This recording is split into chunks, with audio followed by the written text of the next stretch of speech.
Some people never stop pushing the adrenaline envelope, and unfortunately, these daredevils lost their lives while attempting some insane stunts. Here are a few notorious examples of stunts that went horribly wrong. Wu Yongnin was a 26-year-old daredevil who performed stunts on rooftops. Really high rooftops, with no safety equipment. At the time of his death, he had shared nearly 300 videos of the stunts, so it's not like he was inexperienced at what he was doing. The one that ended Yongnin's life was performed at the top of a 62-story skyscraper in China. In the video that recorded the tragedy, Yongnin can be seen performing a pull-up stunt and then struggling to climb back up to safety. In one of the most heartbreaking moments ever caught on video, he then loses his grip entirely. What's particularly awful about this story is that Yongnin was mostly doing it for the money. According to the New York Post, an unknown entity was supposedly offering $15,000 for the stunt, and Yongnin planned to use the funds in part to pay for his wedding. According to the Daily Mail, a man named Kyle Lee Stocking attempted to duplicate a feat he saw on YouTube in March 2013. If it had gone as planned, the 22-year-old would have swung beneath the 110-foot Corona Arch in Utah after jumping off the top. But he misjudged the length of the rope he was using, and instead of swinging, he struck the ground, and the impact killed him.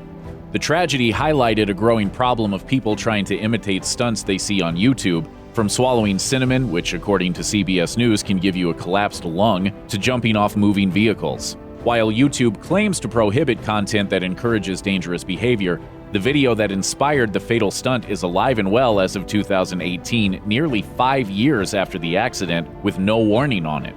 Russian base jumper Valery Rosov was trying to conquer the 7 summits, hoping to jump from the highest peak in each of the 7 continents while wearing a wingsuit. According to IBT, Rosov had already jumped from the Olvatana in the Antarctic and in 2009 had even leaped into an active volcano. Even in the air, I feel that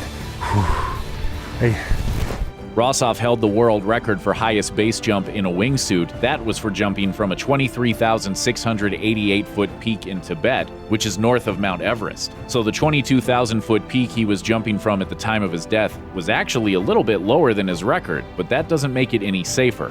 The 52-year-old daredevil died when he crashed into a cliff after leaping off a peak in eastern Nepal. In another tragic base jumping accident, well-known climber Dean Potter and his friend Graham Hunt died in Yosemite National Park when they jumped from Taft Point wearing wingsuits and crashed into a rocky ridgeline.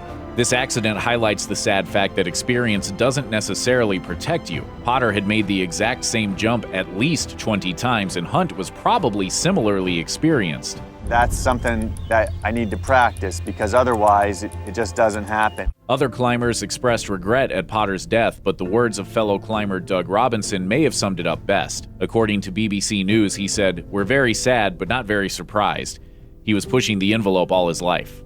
Free diving is the diving version of free climbing. It's more or less done without equipment, and it's about 1,000,000 times more dangerous than the version that's done with equipment. According to ABC News, roughly 2% of the free diving population dies every year. That's 100 deaths per 5,000 divers. In 2002, free diving champion Audrey Mest was trying to break the world record dive of 531.5 feet. Everything went well until she was on her way back up. According to the Miami Herald, her cause of death was equipment failure.